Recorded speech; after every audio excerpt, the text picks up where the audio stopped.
अरिहंताणम् ओम नमो अरिहंताणम् ओम नमो सिद्धाणम् ओम नमो सिद्धाणम् ओम नमो आयर्याणम् ओम नमो आयर्याणम् ओम नमो वच्छयाणम् ओम नमो वच्छयाणम् ओम नमो लोय सव्वसाहुनम् ओम नमो लोय सव्वसाहुनम्। बोले एक जरा श्री नेमिनाथ भगवान की जय। एक जरा श्री महावीर भगवान की जय। परम पूजाचार्य गुरुवर श्री विराट सागर जी गुरुदेव की जय। अहिंसामयी जैन धर्म की जय। बोले परम पूज्य चरणाचार्य भगवान गुरुवर श्री विनम्र सागर जी गुरुदेव की। ज्ञान कमाल दिखाता है, ज्ञान कमाल दिखाता है, दिल में लाल दिखाता है। ज्ञान कमाल दिखाता है, दिल में माल दिखाता है। ज्ञान कमाल दिखाता है, दिल में लाल दिखाता है। ज्ञान कमाल दिखाता है, दिल में लाल दिखाता है। हमें विशाल बनाता है, हमें विशाल बनाता है। हमें विशाल बनाता है, हमें विशाल बनाता है। ज्ञान बिना घर में अंधे, ज्ञान बिना घर में अंधे करते हैं गोरख धंधे। ज्ञान बिना घर में अंधे करते हैं गोरख धंधे। ज्ञानी खुद भव में हो, ज्ञानी खुद भव में अचरज बन जाए। जीवन है पानी की बूंद कब मिट जाए रे हो। जीवन है पानी की बूंद कब मिट जाए रे। होनी अनहोनी हो, होनी अनहोनी कब क्या घट जाए रे। जीवन है पानी की बूंद कब मिट जाए रे हो। जीवन है पानी की बूंद कब मिट जाए रे। भगवान भी बने तो ज्ञान के कारण, भगवान की पूजा हुई तो ज्ञान के कारण, भगवान को सबने शीश झुकाया तो ज्ञान के कारण। सिर्फ ज्ञान ही है जो सारे गुणों में पूज्य है, इसलिए सारे गुण बाद में, सबसे पहले ज्ञान, ज्ञानावरण, सबसे पहले ज्ञान, सारे गुण बाद में। अब पता नहीं सारे गुण बाद में क्यों रखे, तो आचार्य महाराज ने ये कहा, नेमिचंद सिद्धांत चक्रवर्ती गुरुदेव ने ये कहा कि ज्ञान को इसलिए सबसे पहले रखा है, फिर चाहे वो मोहनी कर्म हो, चाहे दर्शनावरण कर्म हो, चाहे वेदनी हो, नाम हो, गोत्र हो, आयु हो, कोई भी कर्म हो, अंतराय हो, ज्ञान को इसलिए रखा कि ज्ञान ही सारी कर्मों को जानता है। कोई कर्म ज्ञान को नहीं जानता, ज्ञान सारी कर्म को जानता है। और ज्ञान सबको जानता है, ज्ञान सारी दुनिया को जानता है, ज्ञान के कारण ही भगवान है। तो इसलिए सबसे पहले ज्ञान है। उन भगवान महावीर को संपूर्ण ज्ञान की प्राप्ति हुई, और संपूर्ण ज्ञान की प्राप्ति तो हो गई, लेकिन दें किसको, किसको दें? भक्तामृत तो हमें अच्छी तरह प्राप्त हो गया, दें किसको? पदमचंद जी किसको दें भाई? हमें भक्तामृत का ज्ञान हमें प्राप्त हो गया, दें किसको? पात्रों को। हाँ, बढ़िया चौका लगाते हैं, हार बनाते हैं, देते किसको हैं? भिखारियों को नहीं। हमने शुद्ध भोजन बनाया है, किसको देंगे?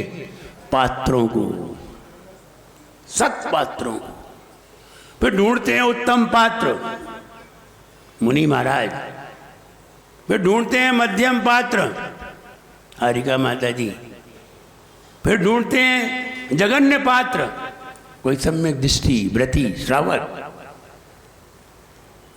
ढूंढते हैं। अगर आपने बढ़िया आहार बनाया है तो किसको देना चाहते हैं? जो विनय कुमार को, इन्हें को चाय जैसे खिला दो, इन्हें बाजार से लाके खिला दो, ये तो खा जाएंगे। आपने बढ़िया चौका लगाया है तो क्या चाहते हैं, किसको खिलाएं? उत्तम पात्र को। पात्र ढूंढते हैं। जो बाजारू भोजन करते हैं और जो अशुद्ध भोजन करते हैं, ये पात्र नहीं है, ये पात्र नहीं है। जब ये पात्र बन जाएंगे तो तुम इनको भी अपने घर पे बुलाओगे। अगर आपके यहाँ चौका लगाए और बाजू में, आपके बाजू में कोई 5 पद्माधारी 7 पद्माधारी रहता है और कहीं मुनिराज के आहार नहीं हो पाए, तो आप उसे बुलाएंगे, आप आ जाइए, आप ही भोजन कर लीजिए। लेकिन जो व्यक्ति बाजार में खाता हो उसे नहीं बुलाएंगे, चाहे वो बाहर खड़ा हो, नहीं बुलाएंगे, क्योंकि ये पात्र नहीं है। ऐसे ही भक्तामर हमने अच्छी तरह एडॉप्ट कर लिया है। अब हम किसे बताएं? किसको? पात्र को। अगर आप पात्र हैं तो आना, पात्र नहीं है तो हमारा भक्तामर भी तुम्हारे कोई काम का नहीं है। क्योंकि कहते हैं दूध तो बाजार में बहुत सारे मिलते हैं, लेकिन शेरनी का दूध बाजार में कहीं नहीं मिलता, किसी भी डेयरी पे नहीं मिलता, किसी भी फैक्ट्री में नहीं मिलता शेरनी का दूध। और शेरनी का दूध तुम्हारी स्टील की बाल्टी में भी नहीं आता, उसके लिए सोने की बाल्टी चाहिए। इसलिए आपकी खोपड़ी भी धर्म की होनी चाहिए, आपकी खोपड़ी भी भक्तिमय होना चाहिए, तो हमारा भक्तामर तुम्हारे ऊपर असर करेगा। और ऐसा असर करेगा कि तुम्हारा ही असर दूसरे पर होने लगेगा। बात ज्ञान की है, बात ज्ञान की है। एक व्यक्ति, हम भक्तामर की जाप तो करते ही हैं। अभी महाराज कल बता रहे थे, महाराज कितनी जाप करते हैं? 100 जाप करते हैं। एक बताएं, 70 मंत्रों की जाप करते हैं, अलग अलग। एक मंत्र नहीं है, ऐसा नहीं है नमोकार मंत्र की जाप करते रहते, नहीं, 70 मंत्र अलग अलग हैं। 70 तो यही हो गई,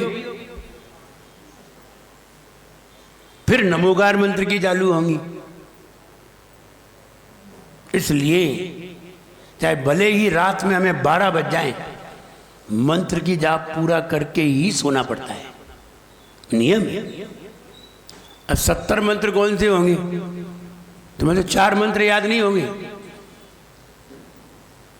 4 मंत्र भी एक व्यक्ति को याद नहीं होंगे ढंग से, और हमें 70 मंत्र अलग अलग जाप करनी है। एक भी मंत्र छूट गया तो नींद नहीं आएगी। वो भक्तामर इतनी अच्छी तरह अडॉप्ट कर लिया है, इतनी अच्छी तरह एक्सप्लेन करना बताया है, उससे ऐसे ही नहीं सीखा जाता। आपको मालूम हो, जब कोई कंपनी का डायरेक्टर आता है और कंपनी का डायरेक्टर 10 मिनट के लिए भी, 15 मिनट के लिए भी वो स्पीच देता है, इसी के लाखों रुपए ले लेता है एक कंपनी का डायरेक्टर। समझिए, उस भक्तामर की कीमत समझिए। और तुम सहज में ले रहे हो उसे। हाँ महाराज है, कुछ ना कुछ तो बताएंगे ही। बताने को तो हम कुछ भी बता सकते हैं, बहुत सारी चीजें हमारे पास। वो भक्तामर इसलिए बताने जा रहे हैं कि सारे घरों में सुख समृद्धि हो, किसी के यहाँ कोई पीड़ा ना हो, ऐसा भाव देने जा रहे हैं। उसका फल भी हर किसी को प्राप्त नहीं होता है। बड़ी भक्ति से प्राप्त होता है। ज्ञान है, हम बार बार कहना चाह रहे हैं, ज्ञान ही अंदर की आत्मा का दर्शन कराता है, ज्ञान ही बाहर के दृश्य को बताता है, ज्ञान ही बाहर की वस्तु को समझाता है, और ज्ञान ही तुम्हें तत्व बताता है, और ज्ञान ही तुम्हें द्रव्य दिखाता है, ज्ञान ही तुम्हें पर्याय के दर्शन कराता है। और अगर ज्ञान नहीं है, ध्यान रहे, भगवान को देख करके कुछ नहीं जान पाओगे। ज्ञान होगा तो भगवान के अंदर का जान जाओगे। ज्ञान नहीं है तो कुछ नहीं जान सकते। ज्ञान काम करता है। आप कोई भी वस्तु लेने जाते हैं और वस्तु के बारे में तुम्हें ज्ञान नहीं है तो आप अच्छी वस्तु नहीं खरीद सकते। पैसे जा सकते हैं लेकिन अच्छी वस्तु नहीं खरीद सकते। इसलिए ज्ञान होना जरूरी है और अच्छा ज्ञान होना जरूरी है। भगवान की वाणी गिरी गौतम गणधर जैसे ही अंदर प्रवेश हुए, समो शरण में प्रवेश हुए, और जाते ही उन्होंने जैसे ही भगवान महावीर को देखा तो जितना उनमें अज्ञान रूप ज्ञान था, जो अज्ञानी थे, वो सारा ज्ञान कन्वर्ट हो गया, कट से सम्यक ज्ञान बन गया। ऐसे समझो आपके पास 100 टन लोहा रखा हुआ है और आपको एक जरा सी पारसमणि मिल जाए तो कितना लोहा सोना बनेगा? कितना? पूरा 100 टन सोना बन जाएगा। ठीक वैसे ही सिर्फ उन्हें श्रद्धा नहीं था, इंद्रभूति गौतम को ज्ञान बहुत था, बहुत सारा ज्ञान था, 6 खंड का संस्कृत का ज्ञान गौतम गणधर को, इंद्रभूति गौतम को। और जैसे ही भगवान महावीर के सामने आए, पारसमणि टच हुआ, वैसे ही सम्यक दर्शन हो गया। और जैसे ही सम्यक दर्शन हुआ और भगवान महावीर को देखा, जयति भगवान हेमाम्भोज प्रचार विजिम्बिता घुमर मुकुट छायोद्गीर्ण प्रभा परिचुंबितौ। खट से स्तुति गाने लगे। संस्कृत के ज्ञाता थे, हमें हिंदी आती है, हम हिंदी में गाने लगते हैं। उन्हें संस्कृत आती थी, संस्कृत में चालू हो गई और स्तुति भगवान की, महावीर भगवान की चालू कर दी। और ये कहा, धन्य हो भगवान आपकी, आप जयवंत हो, आपके चरणों की आवाज से इंद्रों के मुकुटों की मणि भी प्रकाशमान हो जाती हैं। धन्य है आपके दोनों चरण। और स्तुति करने लगे। जैसे ही स्तुति की, उन्हें तत्काल ज्ञान हुआ और ज्ञान होते ही उन्होंने मुनि वेश धारण किया। और जैसे ही मुनि वेश धारण किया तो मना पर्याय ज्ञान हो गया। मना पर्याय ज्ञान, दूसरे के मन की बात को जानना, मना पर्याय ज्ञान हो गया उन्हें। और जैसे ही मना पर्याय ज्ञान हुआ तो इंद्रभूति गौतम, जिसको मना पर्याय ज्ञान होता है, वही गणधर होता है। और उन्हें विशेष ज्ञान प्राप्त हुआ और तत्काल भगवान की वाणी को उन्होंने सुना और सुन करके लोगों को बताने लगे कि भगवान महावीर ने ये कहा। जब भगवान की वाणी गिरे तब गौतम गणधर कुछ नहीं बताते, गणधर कुछ नहीं बताते, वो भी शांति से सुनते हैं। जब भगवान की वाणी बंद हो जाती है तब गौतम गणधर बताती है। तब उन्होंने बताया। ये कहें गौतम गणधर 63 रिद्धि के धारी, इंद्रभूति गौतम 4 ज्ञान के धारी, केवल एक ज्ञान शेष रह गया है, वो भी बाद में उन्होंने प्राप्त किया। एक झटके में, एक ही दिन में प्राप्त कर लिया। दीपावली के दिन आज से वाणी गिरी और 30 साल तक उन्होंने वाणी का उपयोग करके दूसरों को सुनाया। लेकिन जिस दिन भगवान महावीर ने मोक्ष को प्राप्त किया, उसी दिन उन्होंने केवल ज्ञान प्राप्त कर लिया। तब तक वो बैठे रहे, उनकी वाणी सुनते रहे। उन्होंने अपन को सुनाया और अपन को जो सुनाया वो आचार्यों ने परंपरा से शास्त्रों में लिपिबद्ध कर दिया। इसलिए अगर सच्चा ज्ञान पाना है तो शास्त्रों का अवलोकन करिए, और खाने पीने का पाना है तो इंजीनियरिंग करिए, सीए करिए, एमबीए करिए, आईपीएस करिए, आईएएस करिए, एमकॉम करिए, प्रोफेसर बनिए। खाने पीने का करना है, और आनंद का करना है, आत्मानंद का करना है, नेचुरल आनंद का करना है तो शास्त्रों को पढ़िए। दोनों ज्ञान है, एक खाने का, एक आनंद का। आपके बच्चे कौन सा ज्ञान कर रहे हैं? खाओ, इन्हें आनंद की जरूरत ही नहीं है। इन्हें अभी आनंद की कोई जरूरत। मैं विचार कर रहा था, जो व्यक्ति अपने जीवन में अपने लिए कोई समय ना निकाल सके, अपने लिए, अपने जीवन के लिए, स्वयं आनंद के लिए अगर 2-3 घंटे नहीं निकाल सके, वो व्यक्ति बहुत ही पुअर मैन है। वो अरबपति सही, लेकिन वो बहुत ही गरीब है, जो अपने जीवन के लिए नहीं निकाल सकी। मैं तो समझता हूं वो पापी है। जो व्यक्ति बड़ी बड़ी नौकरी करके भी अपने लिए कुछ नहीं कर पाता, भगवान का नाम नहीं ले पाता, जिसकी कृपा से तुझे सब कुछ मिला वो भूल जाता है, वो व्यक्ति निहायत पापी है। कृतज्ञ है वो कि जिसने तुम्हें दिया तुम उसे ही भूल गए। इससे बड़ा और पापी कौन होगा बताइए? तुमने अपने बेटे को पढ़ाया, लिखाया, योग्य बनाया, और बेटे ने तुम्हें ही निकाल दिया। कहो बेटे से बड़ा पापी कौन होगा? कोई नहीं होगा। तो ये कहें, जब मैं सर्विस में था और सर्विस जाता था तो 4 घंटे 5 घंटे की सर्विस थी, ज़्यादा नहीं, 11 बजे से 5 बजे तक। और कभी भी हमने पूरी सर्विस का टाइम दिया ही नहीं। 11 बजे गए, कभी भी 5 बजे नहीं आए। कहीं 2:30 बजे, कहीं 3 बजे, कहीं 4 बजे, 5 बजे तो आना ही नहीं है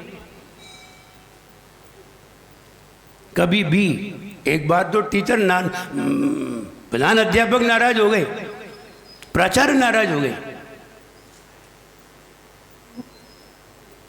और नाराज हुए। हमने ये कहा मैं पर्यूषण पर्व में आचार्य महाराज के पास जा रहा हूं,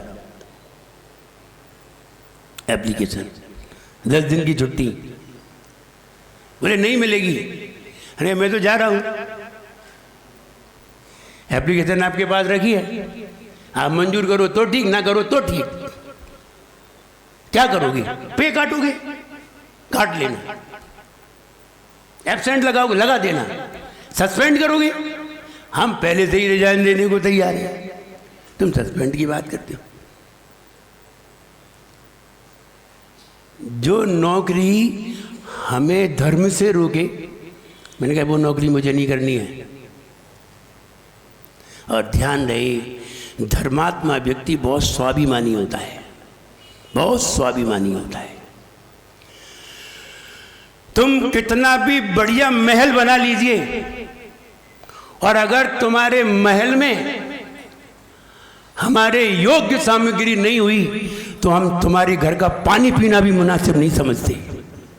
कितना स्वाभिमान है। मैं स्वाभिमान की बात कर रहा हूं। बढ़िया से बढ़िया महल बना लीजिए, कांच का, सोने का महल बना लो, लेकिन अगर हमारे स्वाभिमान में कमी आ गई तो हम तुम्हारे घर का पानी भी पीना ठीक नहीं समझते। कितना कठिन है उन्हें आहार देना, विचार करिए। सरल नहीं है। कितना स्वाभिमानी होता है साधु, धर्मात्मा बहुत स्वाभिमानी होता है। अगर तुमने आहार देते समय शुद्धि नहीं बोली, तुम रसगुल्ला लिए हो, लेंगे नहीं। तुम बढ़िया से बढ़िया द्रव्य लिए हो, देखेंगे नहीं तुम्हारी तरफ। शुद्धि बोलिए पहले। अगर आपने अपने घर पे बुला करके पाटा नहीं लगाया, उच्चासन नहीं दिया, बैठेंगे नहीं। स्वाभिमान देखो कितना है। जरा सी चूक हो गई, आपके घर के अंदर तक नहीं जाएंगे। कितना स्वाभिमान है। आप कहो ये स्वाभिमान नहीं है, अभिमान है। नहीं, स्वाभिमान है। अभिमान उसे कहते हैं जिसमें दूसरे को नीचा दिखाया जाता है। स्वाभिमान उसे कहते हैं जिसमें उसे ऊपर उठाया जाता है, उसे स्वाभिमान कहते हैं। जब आप विनय से, विनय भाव से शुद्धि बोलेंगे, हाथ जोड़ करके अपना पूरा पालन करेंगे, तो आपका पुण्य बढ़ करके आप ऊपर उठेंगे, गिरेंगे नहीं। और आप उसे अभिमान कह रहे हैं, तो पहला अभिमान तो आपके अंदर ही दिखाई दे रहा है कि आप स्वाभिमान को भी अभिमान कह रहे हैं। आपको यही नहीं मालूम कि अभिमान किसे कहते हैं। इसलिए ज्ञान जीवन में बहुत ही आनंददायी होता है। और अगर आपको ज्ञान है, आपके अंदर संस्कार हैं, आप दुनिया में कहीं भी चले जाइए, आप दुखी नहीं होंगे। मेरे पिताश्री एक बार घर से भाग गए, लड़कपन था, 20-21 साल की उम्र, भाग गए और मुंबई भागे। और मुंबई में उनके मित्र रहा करते थे, तो वो मित्र के पास बोले वहाँ जाएंगे, और मित्र के पास फिर नहीं गए। फिर एक धर्मशाला में ठहरी, और वो धर्मशाला जैन की थी, उसका मालिक था। जब धर्मशाला में ठहरे और धर्मशाला में जाकर के उन्होंने 3 दिन के लिए एक अलमारी बुक की, और बुक करने के बाद 3 दिन रहे। और पहले ही दिन जाकर के जब नहा धो करके भगवान का अभिषेक किया, उसी धर्मशाला में मंदिर था, भगवान का अभिषेक किया और पूजन की। और जैसे ही पूजन की, तो पूजन तो वो संगीत में गाते थे, उनके तो मुंह में ही संगीत था। जो लक्ष्मीकांत प्यारे लाल का क्लास फेलो रहा हो, उसके तो मुंह में संगीत रहता था। लक्ष्मीकांत प्यारे लाल उनके क्लास फेलो थे मुंबई में संगीत में, उनके तो मुंह में ही संगीत था। और जैसे ही उन्होंने पूजन की, तो वो धर्मशाला का और मंदिर का जो मालिक था, जब वो दर्शन करने के लिए आया, तो उसने उन्हें देखा, तो उसने मैनेजर से पूछा, आप ये बताइए ये व्यक्ति कौन है? यहाँ नया नया है, पहले दिन हम देख रहे हैं, कौन है ये, कहाँ से आया है? बोले मुझे नहीं मालूम, ग्वालियर का बताया है और 3 दिन के लिए बुक की है। उन्होंने बुलाया, इतना पूजन हो गई। पूजन होने के बाद उन्हें बुलाया, अपने ऑफिस में बुलाया, और ऑफिस में बुला के पूछा कहाँ से आए हो? उन्होंने जी नहीं बताया, भिंड से आए हैं। तो निकाल देते बाहर। बोले ग्वालियर से आए। बोले क्यों आए हो? बोले काम करने आए हैं। क्या काम करोगे? बोले कुछ भी करें, जो हमारे जचेगा वो करेंगे। जब उन्होंने पूजन की 1 दिन की, दूसरे दिन फिर उन्होंने आके देखा, दूसरे दिन उन्होंने पूरी पूजन सुनी। हमने बताया उनके मुंह में संगीत था। हम जब तुम्हें उनकी आवाज़ में गा के सुनाएंगे तब मालूम चलेगा कि क्या संगीत रहता था उनके मुंह में। और वो हमारे साथ ही, हम और वो दोनों साथ साथ पूजन किया करते थे मंदिर में। तो वो इधर खड़े होते थे, हम इधर, लेकिन शर्त ये थी, ना हम उनके साथ पूजन करते थे, ना वो मेरे साथ, क्योंकि धुन उनके अंदर भी थी, धुन मेरे अंदर भी थी। हम अपनी किया करते थे, वो अपनी किया करते थे।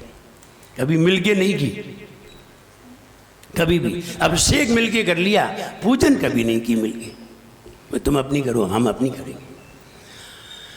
जब उन्होंने दूसरे दिन पूजन की, मालिक ने सुनी। तीसरे दिन जब उन्होंने बुलाया और ये कहा, तुम जितने दिन यहाँ रहना चाहो रह सकते हो, जितने दिन इस धर्मशाला में रहना चाहो रह सकते हो। दोनों टाइम भोजनशाला है, आराम से भोजन करो, कोई राशि नहीं, फ्री रहना।